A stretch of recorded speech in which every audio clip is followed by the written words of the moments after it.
¿Qué tal? Buenos días. Agosto resulta ser el mes más violento después de la guerra civil. De eso hablamos hoy en República.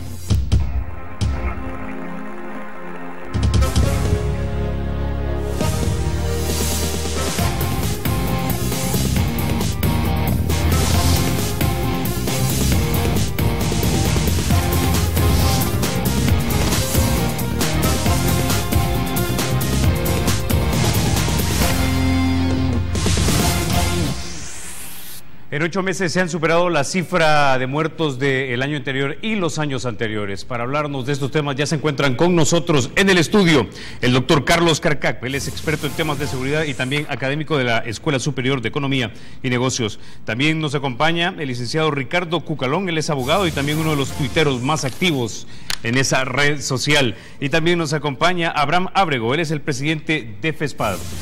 Bienvenidos, caballeros, a República. Es un verdadero placer tenerlos por acá para que discutamos estos temas que son desagradables, pero es importante tratarlos. Doctor Carlos Carcac, quisiera comenzar con usted. Ya hemos tratado esto en 3 programas anteriores, por lo menos. Recuerdo que usted claramente me dijo, yo quisiera que las cosas se pusieran mejor, pero no creo que se van a poner mejor. La pregunta es si el plan está funcionando y por eso estamos viendo realmente al monstruo con sus verdaderas cabezas, o es simplemente que el plan no funciona. Bueno, depende de cuál plan estemos hablando, ¿no? De seguridad. Hablando del plan de seguridad, definitivamente ante cifras de esta magnitud, pues la tentación es a decir, miren, no está funcionando, ¿verdad? El problema, creo yo, es que este incremento en el número de muertos que hemos tenido en el último mes no necesariamente puede estarse originando exclusivamente de las actividades, digamos, de los grupos a los cuales se les atribuye la mayor parte de estos actos, ¿no? Y allí creo yo de que están interviniendo otros factores, uno relacionado a la manera como aparentemente el gobierno está enfrentando esta problemática, la respuesta que desde el Estado se le está dando. En segundo lugar, uno podría pensar que la problemática de violencia ha trascendido el ámbito puramente delincuencial y ha pasado, digamos, a una etapa de carácter más político, y como consecuencia de eso también uno podría estar creyendo, ¿no?, que las cifras que observamos nos están poniendo si no ya en la situación, por lo menos en un estado previo al de una guerra social, como algunas personas lo han predicho, ¿no? Ahora, licenciado Cucalón, antes de continuar con usted, quisiera que escucháramos algo para darle un poco más de contexto a esta discusión, algo que dijo el doctor José Fortín Magaña, el director de Medicina Legal. Escuchemos. Ha sido el récord histórico, el más desastroso de todos los meses de la historia de El Salvador. O sea, si es que es una cosa en donde no hay nadie que esté totalmente seguro, excepto, claro, los que andan en carros blindados y seguidos como por 20 carros seguidores, pues. Pero la realidad es que El Salvador está en una crisis terrible. Bueno, el doctor siempre es muy expresivo para dar su opinión, pero quisiera conocer su reacción. Mire, Carlitos, yo lo que creo es que hay una situación. En el país no sabemos en realidad el plan. ¿Cuál es el plan, Carlos? ¿Cuál es el plan? Con Abraham y Carlos lo hablamos ahora en esta cámara, y el pueblo no sabe exactamente a qué plan nos podemos referir en seguridad. Si el plan es destruir a los señores que están en las pandillas y matarlos, pareciera ser que ese es el plan. Si fuera ese el plan, entonces podríamos quizás entender las palabras de las autoridades cuando dicen el plan nos está funcionando. Pero si el plan es darle paz y darle tranquilidad al país, como fue el plan de gobierno del FMLN cuando entró el profesor Sánchez Serén con su programa Plan País Seguro, entonces quizás estamos frente a una vorágine de violencia que va a ser bien difícil que la podamos parar en los próximos años. O sea, esto es todavía más delicado de lo que estamos creyendo nosotros mismos. El pueblo salvadoreño debe de estar atento a lo que está sucediendo para saber cuáles medidas podemos tomar. Y la gente en las redes sociales, en sus empresas, en sus casas, debe de estar fincando la paz. No puede, ahora que es precisamente el mes de la patria, debemos de darle valor a aquella oración a la bandera que comienza diciendo: Dios te salve, patria sagrada. Porque necesitamos salvar nuestra patria, pero salvarla de todos nosotros los salvadoreños que estamos sufriendo. Porque el pandillero que muere, perdón lo que voy a decir, pero así es, desgraciadamente ese pandillero se mete a la pandilla y está consciente que puede morir. Pero ¿y el hermano? ¿Y la mamá? ¿Y el papá? ¿Y el tío? ¿Y los vecinos que lo conocen y sufren la muerte de ese pandillero?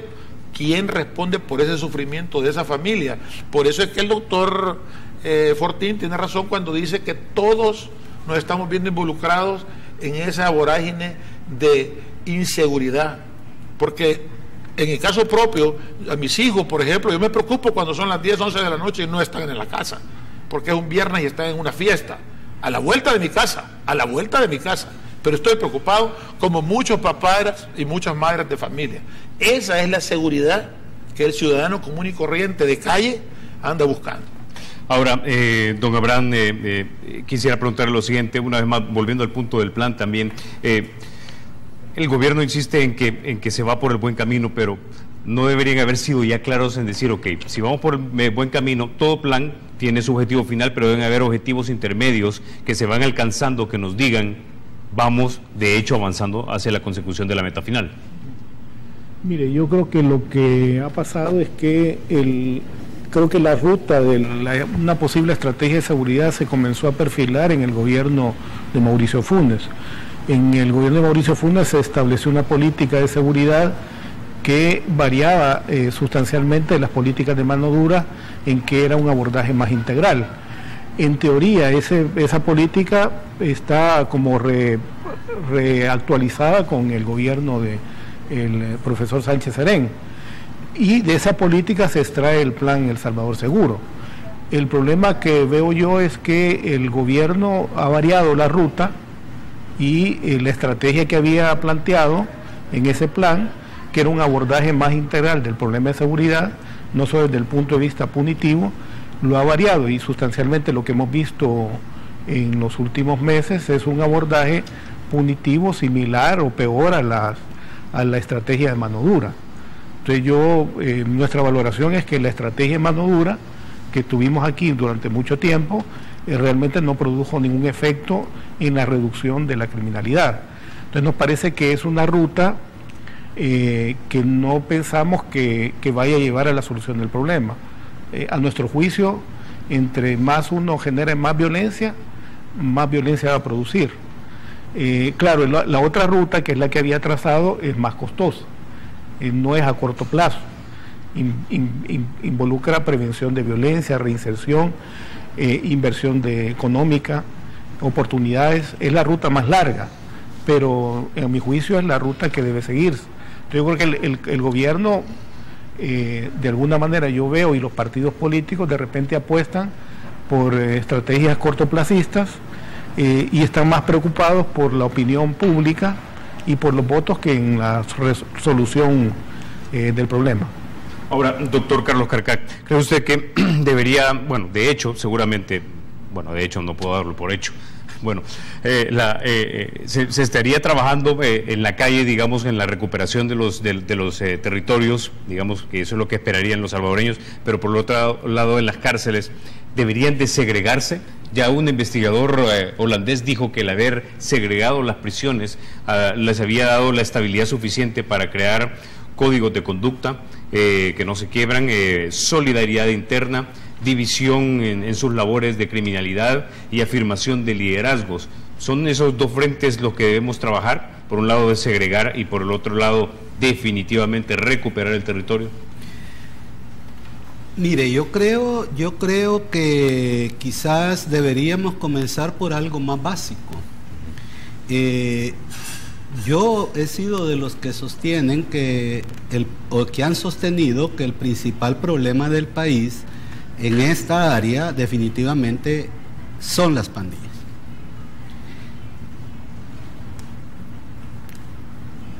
ahora, al observar, digamos, los eventos recientes, yo me hago la pregunta si realmente nosotros hemos hecho un buen diagnóstico de la situación y hemos caracterizado la problemática correctamente.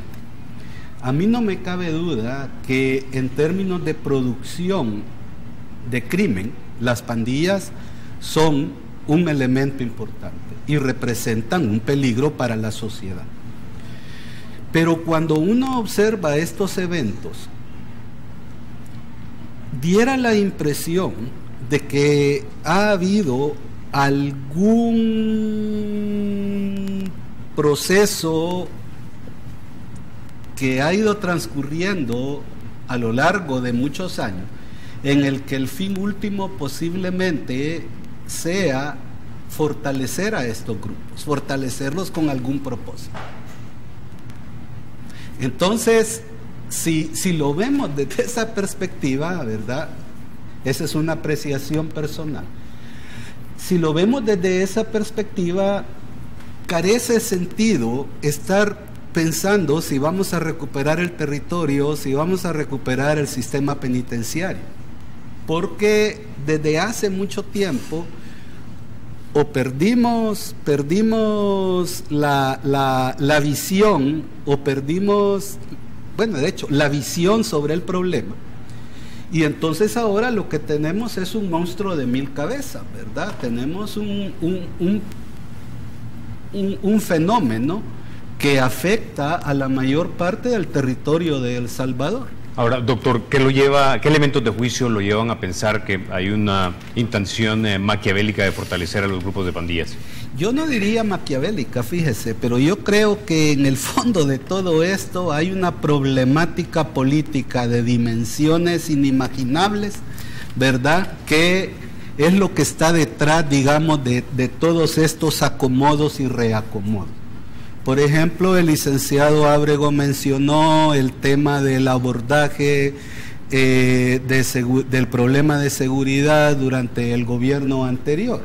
Nosotros sabemos que por alguna razón eso en lo que terminó fue en un fortalecimiento de las pandillas, terminó en una afirmación del control territorial de cada una de ellas, y entonces algo que en papeles y en teoría parecía como bueno y como una ruta factible, de repente va a otra cosa. Entonces el punto viene, ¿verdad?, a que podemos tener 1000 planes y realmente podemos estar teniendo un plan para enfocar un problema que no es el que verdaderamente está detrás de todas estas manifestaciones que tenemos. Entonces, por ejemplo, a mí me llama la atención la referencia continua a una pandilla, a uno de estos grupos en específico. Bueno, ¿y los otros a dónde están? ¿Verdad? Entonces, y es continuo, por lo menos por lo que dicen los funcionarios en los medios, ¿no? Claramente ellos hacen referencia a uno de estos grupos. Ahora, licenciado Cucalón, yo quisiera preguntarle lo siguiente a usted. Si tomamos como premisa que segregar las prisiones les dio la estabilidad suficiente para constituirse y consolidarse, ¿deberíamos desegregarlas nuevamente aún con los riesgos que esto lleva? Lo que pasa es que, Carlos, si a estas alturas, después de tantos años, se segmentaron las cárceles en la época de Garay Pineda, el doctor Garay Pineda, un amigo mío, abogado y director de centros penales allá en el 2004 creo que fue. Por ahí más o menos, por el 2003, ¿verdad? Entonces, a estas alturas, 12 años después, hacer ese reacomodo y volver a como estaban antes, sería una matancinga peor que la que estamos viviendo hoy. O sea, va a resultar peor la medicina que la enfermedad. No, mire, Carlos, yo lo que quisiera decir aquí, en vez de esos grandes análisis que se hacen, hay situaciones que debemos de mencionar y que a veces nadie las dice, no sé por qué. Tenemos una enfermedad que se llama delincuencia. Tenemos actores que se llaman pandillas, ahora catalogado por la Corte Suprema de Justicia como terrorista, que podríamos hablar de ese tema también. En un minuto lo abordamos definitivamente. Bueno, pero ¿qué es lo que sucede? Que es como que usted tenga una gripe y usted esté tomando una pastilla para los ojos y no tenga un médico que en realidad le esté cambiando su enfermedad. Tenemos una Policía Nacional Civil que fue creada en acuerdos de paz en momentos que veníamos de una guerra para una paz, preparada para una fuerza civil preparada para mantener un sistema de paz. Pero ¿qué ha sucedido? A partir del 94 se nos vieron metiendo las pandillas y nadie hizo absolutamente nada por parar aquel monstruo que venía creciendo y creciendo. Y la Policía Nacional Civil al día de hoy, y son datos que por cierto compartí con el licenciado Jaime Martínez, director de la Academia Nacional de Seguridad Pública, y quizás los voy a decir casi textuales. Del 2009 al 2014 se graduaron aproximadamente 6.000 aspirantes por cada año. O sea, estamos siguiendo una graduación de 600 personas por cada año. 600 personas. Al día de hoy, la fuerza policial tiene 23.500 efectivos, de los cuales solo trabajan la tercera parte, porque se los dividen en 3 grupos. Uno que está operativamente hablando, otro que está descansando y otro que está atento a que lo llamen. Entonces resulta que tenemos 8.000 y pico de efectivos en la calle cuidando una población de 6 millones. ¿Cómo cree usted que la seguridad pública va a funcionar así? En Panamá, con una población de 3.850.000 personas más o menos, tienen policías, 6.2 policías por cada 1.000 habitantes. En El Salvador, con una población de 6 millones. De 6.3 millones, tenemos 3.7 policías por cada 1.000.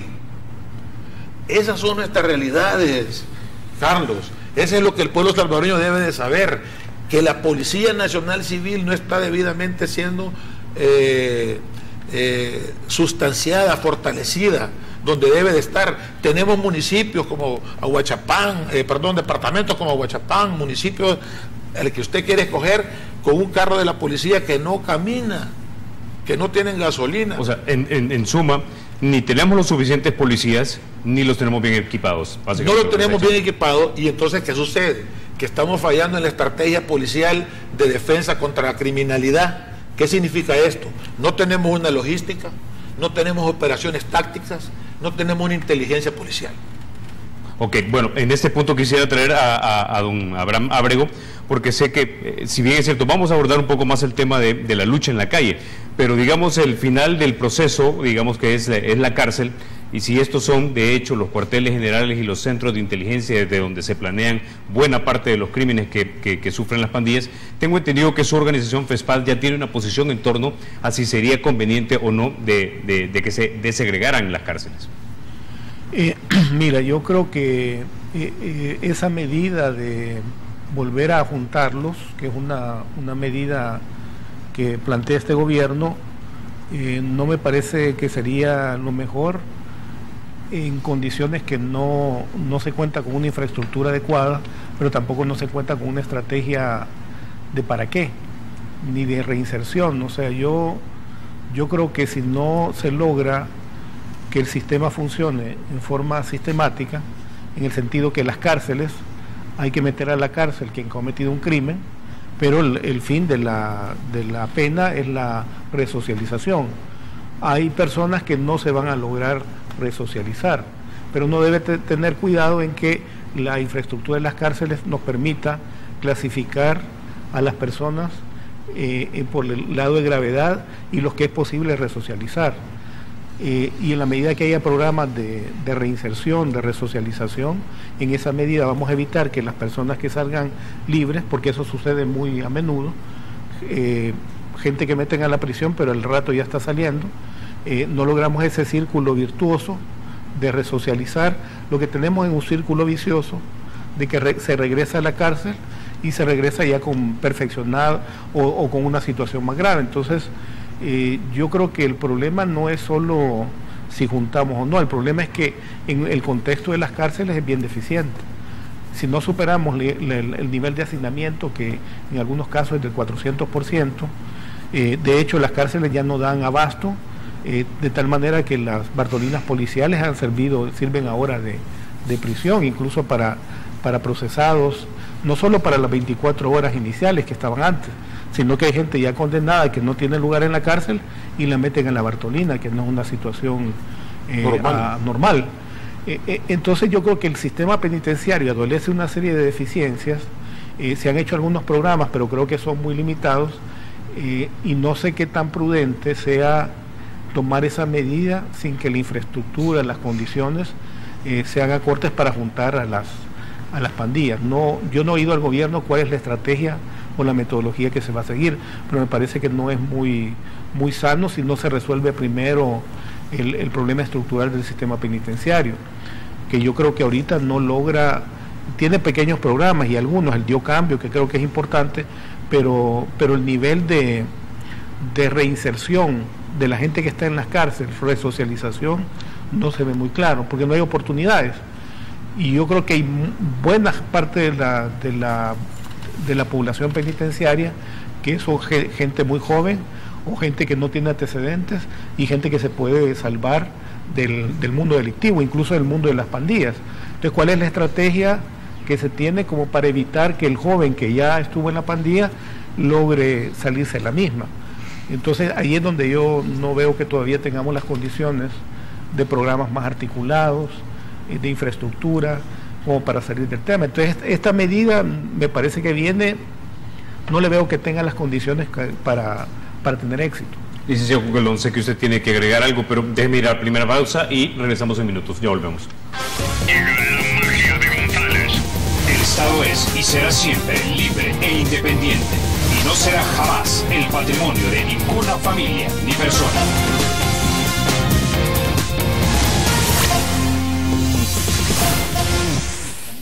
Bueno, comencemos con usted, licenciado Cucalón. Sé que tenía algo que agregar y sobre este punto que ya mencionaba muy bien el señor Abraham Ábrego. Las cárceles están llenas, tenemos una superpoblación, estamos sobrepoblados con los reos, porque sencillamente también tenemos instituciones como la Fiscalía General de la República, la cual procesa a las personas y les impone la cárcel como la medida cautelar más gravosa, cuando El Salvador ha firmado convenios internacionales donde la gente que está procesada puede estar en libertad.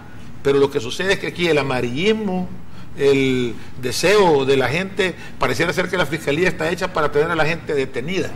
Si hiciera un estudio real de cuánta es la gente que está detenida y que puede estar en libertad, entonces pudiéramos desahogar un poco las cárceles. Pero aquí resulta que al que ven corriendo porque se robó un jocote, lo procesan, le ponen agrupaciones ilícitas y lo meten preso.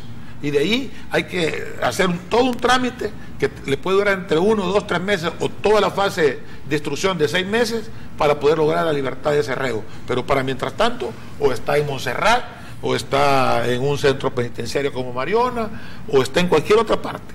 Es más, y lo voy a denunciar aquí públicamente, hay requerimientos fiscales, obviamente de parte del Instituto de la Fiscalía General de la República, donde dice textualmente en el requerimiento que manifiesta el imputado señor fulano de tal pertenecer a la pandilla tal, porque hasta eso hemos llegado. Casi es como un orgullo que los reos digan, y aquí mis colegas no me van a dejar mentir, que digan yo pertenezco a tal pandilla porque entonces quiero irme para Panteo, o quiero irme para Mariona, o quiero irme para Cojutepeque. O sea, eso no puede suceder. Eso no debe de suceder. Por eso no está funcionando nuestro Estado de Derecho. Aquí la Fiscalía debería de hacer un estudio, ver cuál es la gente que en realidad merece estar detenida y la que no.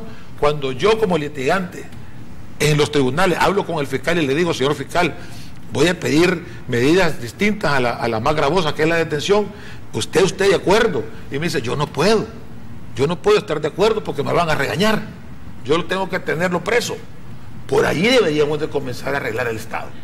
Ahora, doctor Carlos Carcá, que digamos para cerrar este punto, el periodista Roberto Valencia del periódico digital El Faro, él menciona, cuando fue a uno de estos penales controlados por una de las principales pandillas, que para empezar no puede entrar a hablar con los reos si los mismos líderes de la pandilla en su interior no han dado el ok? No importa si el ok ya lo dio el director de los centros penales. ¿No fue esta desegregación un error en principio, porque básicamente estás abdicando la soberanía sobre parte de tu territorio, un territorio que deberías tener controlado, lo que es un centro penal? Bueno, lastimosamente sí, ¿no? Visto desde esa perspectiva, pero yo quisiera señalar algo, y todo este problema tiene su origen en precisamente no entender la manifestación más grave de la problemática que tiene el país en esta área de seguridad. Entonces nosotros sabemos, ¿verdad?, que no solo las pandillas en El Salvador, en general este tipo de organizaciones cuasi mafiosas, dijéramos, ¿no? El centro de detención se convierte en una prolongación de su espacio territorial. Ellos dominan en comunidades, ellos dominan también en centros penales. Entonces, el punto viene ahora, ¿verdad?, de que técnicamente aquí en El Salvador nunca ha existido, digamos, una política de clasificación de reos de acuerdo a su posibilidad y grado posible de reinserción. Yo tengo la impresión que dentro de esta lucha, digamos, que claramente el gobierno ha decidido llevar contra las pandillas, lógico, las prisiones adquieren también un carácter especial, ¿no? Y allí ya resulta más complicado el problema, ¿no? Porque tenemos, no sé yo de que hayan, seguramente los datos están ahí, pero no se puede tener acceso a ellos, pero sería interesante ver de qué lugares llegan estas personas que están recluidas, y uno encontraría probablemente algo que ha sido notado en los Estados Unidos en investigaciones relativamente recientes en esta área, que ya existe lo que se llama prison communities, es decir, comunidades, ¿no?, que aportan un número desproporcionadamente alto de elementos que están recluidos en el sistema penitenciario. Entonces, cuando usted tiene este vínculo entre la prisión, ¿no?, que podría ser el equivalente de la oficina ejecutiva, digamos, del grupo, y las áreas de territorio en donde estos grupos tienen control, entonces ya el tema ya de una política penitenciaria es un tema que se complica aún más. Entonces, el punto es que probablemente el gobierno esté pensando en implementar algunas medidas, y como decía aquí el licenciado, para darle gotas para los ojos al que tiene neumonía, ¿no? Y esa falta de conocimiento que tenemos en El Salvador acerca de las características de esta problemática tan grande que tenemos, tan grave, es lo que nos está llevando ahora, que pareciera que todo se ha rebasado, a estar implementando medidas sin sentido, ¿verdad? Medidas sin sentido. Ok, quiero ir ahora con usted, señor Ábrego, porque recientemente el último gran desarrollo que, digamos, tuvimos en este país en la vida jurídica fue básicamente la sentencia que dio la Sala de lo Constitucional en torno a la ley antiterrorismo. Esta se convierte ya en una herramienta más, digamos, para las autoridades, para tratar de combatir a las pandillas que ahora son consideradas terroristas. ¿Su posición al respecto? Mira, yo tengo una crítica que hacer a la sentencia de la Sala. En primer lugar, el tema de hay un principio de derecho en cuanto a las demandas, es que el juzgador tiene que resolver lo que uno le pide, ¿no? O sea, es un principio de congruencia entre lo que el demandante pide y el juzgador sanciona.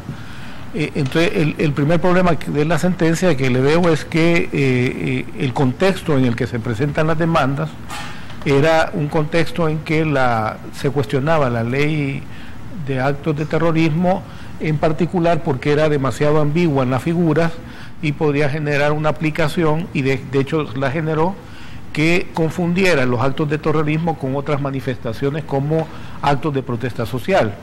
De hecho, los primeros casos que se aplica a la ley de actos de terrorismo son casos de vendedores ambulantes que habían roto unos vidrios de unos carros y les aplicaron la ley antiterrorista. El caso de unas activistas en Suchitoto que fueron a manifestarse ante una visita del presidente, Saca, porque iba a anunciar una reforma para privatizar el agua. Y los activistas fueron a manifestarse y ahí los capturaron y les aplicaron la ley antiterrorista. Entonces la demanda estaba en esa línea. Ahora no sorprende porque, claro, la sala viene y resuelve efectivamente los puntos cuestionados, hace una separación ya, dice, mire, no hay que confundir los actos de protesta social con los actos de terrorismo. La mayoría de artículos los declaró que eran constitucionales, en el sentido de que dijo, mire, este artículo hay que interpretarlo de esta forma, por lo tanto no lo voy a eliminar, pero los jueces tienen que interpretarlo así, cosa que también genera algún nivel de posibles arbitrariedades, porque eso significa que el operador tiene que tener bien leída la sentencia para saber cómo ha interpretado la sala los artículos. Pero quizás lo que a mí me genera curiosidad es que dentro de la sentencia hay que decir que la sentencia normalmente tiene una parte expositiva, donde la sala hace toda un análisis de los planteamientos y da una serie de argumentos, y la parte final del fallo. En el fallo ya es cuando se dicen los puntos. En la parte analítica de la sala agrega un capítulo donde habla del tema de cómo se va a interpretar el tema de terrorismo. En ese capítulo es que da una declaración que a mi juicio no es propia de un órgano judicial, que es declarar a un grupo con un calificativo.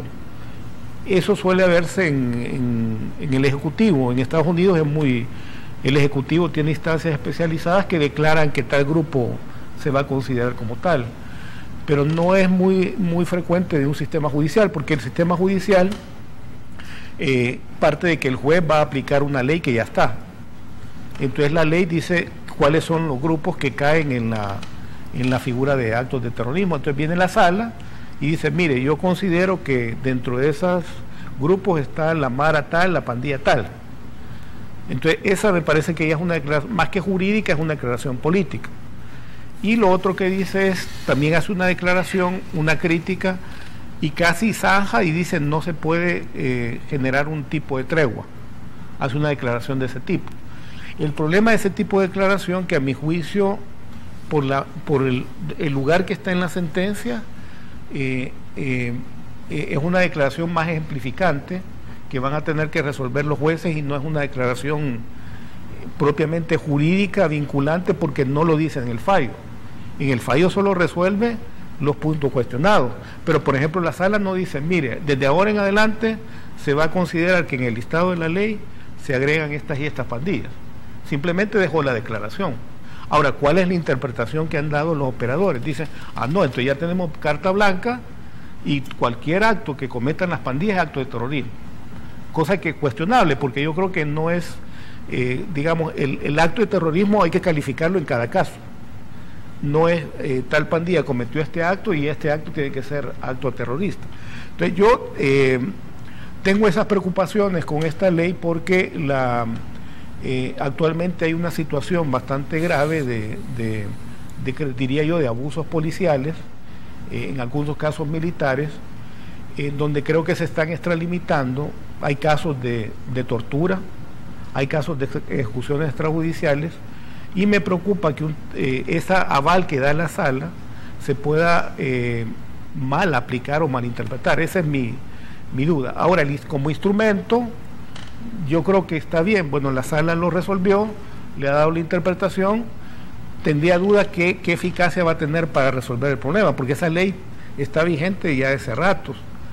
Y luego de esos casos no ha sido aplicada. Ok, entonces en este punto precisamente quisiera preguntarle a usted, licenciado Cucalón, ¿cree usted, hablando de la eficacia, que esto va a ser un instrumento sumamente útil, especialmente para la Fiscalía, para poder judicializar esos casos de arrestados que le lleve la policía? Vale la pena decir algo para comenzar esta exponencia. Las sentencias de la sala son de obligatorio cumplimiento. No podemos dejar aparte una resolución como esa, y los jueces van a tener que aplicar tal y cual la sentencia de la sala determinó que la conducta de un ser humano de nuestro país o en nuestro país adecuada a esa forma se catalogue como terrorista. El problema que yo veo al final es si a todos los actos de todas las personas involucradas en esto les vamos a llamar terroristas, o si con solo la comprobación de pertenecer a una pandilla esta persona es terrorista. A mí me preocupa. ¿Y por qué? Porque cuántos niños en la calle, niños de 10, 11 años, 12 años, son reclutados por las pandillas para ser pandilleros, y si los capturan en una redada van a ser catalogados como terroristas, cuando van a estar obligados a pertenecer a la pandilla. Entonces esa parte a mí me llama la atención y me preocupa, porque igualmente pasó cuando se aprobó el delito de agrupaciones ilícitas. Todas las reuniones que podían existir y todos los delitos y todas las personas capturadas le metían a agrupaciones ilícitas. Entonces mi pregunta del millón, la mía, es: ¿a todas las personas involucradas en esto los vamos a catalogar entonces como terroristas? ¿O cuál va a ser el parámetro que van a ocupar los aplicadores de la justicia, los jueces, para determinar que si verdaderamente una conducta entra dentro del marco del terrorismo? Esa es la pregunta. Ok, cuando regresemos vamos a escuchar la opinión del doctor Carlos Carcaque en ese tema. Ya volvemos. Bueno, doctor Carlos Carcaque, nos quedamos entonces con los menores. ¿Qué hacemos con ellos entonces? Bueno, mire, aquí de nuevo, ¿no? Hay un problema tan grave, ¿verdad?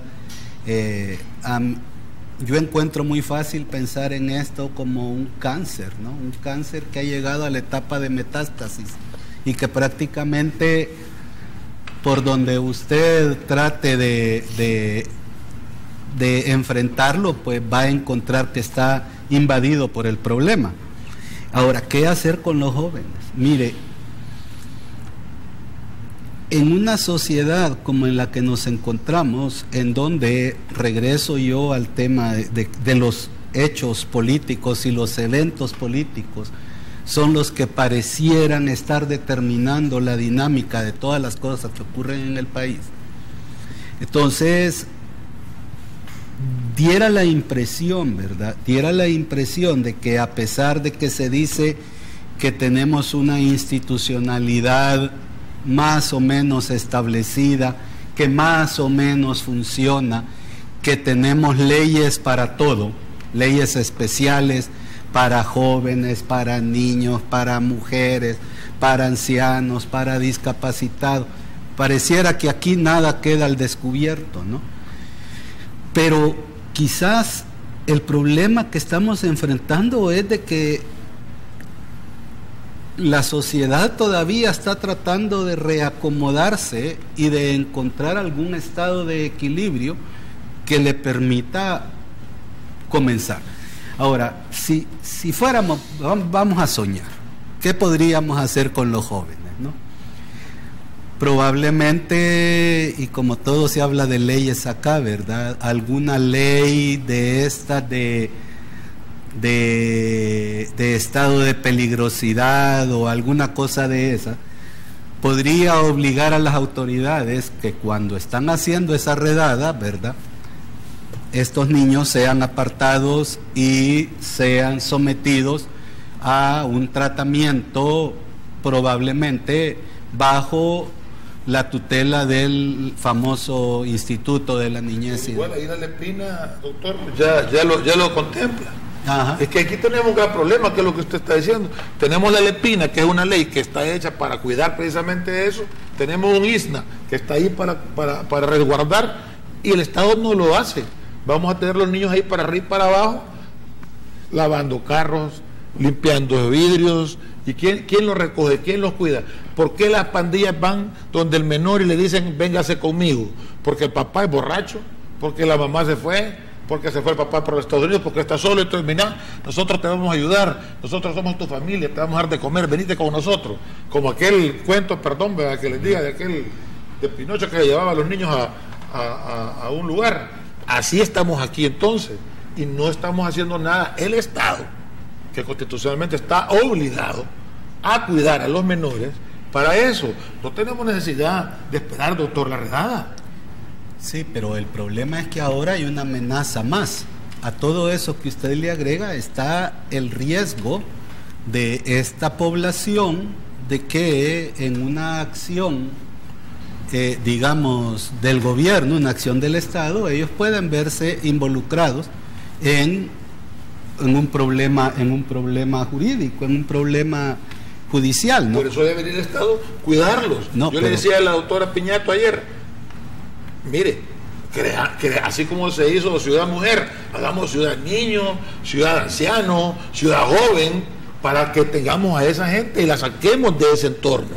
Pero quizás solo para cerrar mi idea, ¿no? Aquí definitivamente hay que hacer un trabajo de largo plazo, no queda otro camino, ¿no? Y definitivamente lo que tenemos que hacer es tratar de conseguir que, por un lado, los salvadoreños en general consideremos que es una buena cosa comportarnos según el marco jurídico, el marco regulatorio. Okay. Ahora, para que eso ocurra, yo tengo también que reconocerle legitimidad a aquellos que van a aplicar esas leyes.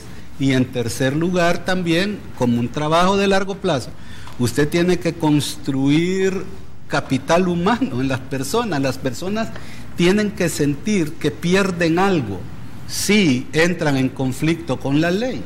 Pero si yo entro en conflicto con la ley y no tengo nada que perder, no me importa. Ok, ya tengo un poco más de 2 minutos, pero le doy la última palabra, licenciado Abrego, para cerrar el programa. Bueno, yo sí creo que, como plantean los colegas, el problema es grave, es un problema que no se resuelve a corto plazo. Yo más bien invitaría que es un asunto que nos debe involucrar a los diferentes sectores y a la sociedad. Yo invito también a la sociedad a no caer en respuestas que nos lleven al oscurantismo de la guerra. Creo que no es esa la ruta. Creo que si uno quiere sacar a los jóvenes del mundo de las pandillas y el mundo criminal, tiene que entender verlos desde el punto de vista humano, social, porque varias gente me ha dicho, bueno, está bien que los maten. O el tema del que mataron 14 en la cárcel y no pasa nada. Es decir, hay que verlo. Yo entiendo la cuestión de las víctimas. Yo he sido víctima también con parientes de la labor de la pandilla, pero creo que no hay que irse por esa respuesta. Yo invito a todos los sectores. Precisamente creo que los partidos políticos tienen un reto acá, en el sentido de no usar la bandera del tema de seguridad desde la bandera ideológica partidaria, con intereses meramente de desprestigiar o atacar al adversario de cara a futuros procesos electorales. Yo creo que los partidos tienen una contribución especial, deben salir de ese juego. Yo creo que este asunto es tan complicado y grave que no amerita que se siga usando. La seguridad se ha usado históricamente por los partidos como una agenda electoral. Creo que hay que salir de eso, y en la medida que logremos salir de eso, creo que va a ser positivo. Yo creo que el plan, nosotros vimos el plan El Salvador Seguro con mucha expectativa, porque nos parece que es un plan bastante integral, y si se llevara por lo menos un buen porcentaje a la práctica, creo que podríamos dar pasos en esa línea. Bueno, caballeros, no me resta más que agradecerles que hayan estado ustedes esta mañana aquí en República. Gracias, Carlos, muy amable. Gracias. A ustedes, amigos, los espero en la próxima ocasión. Recuerden, la República es de todos. Hay que cuidarla.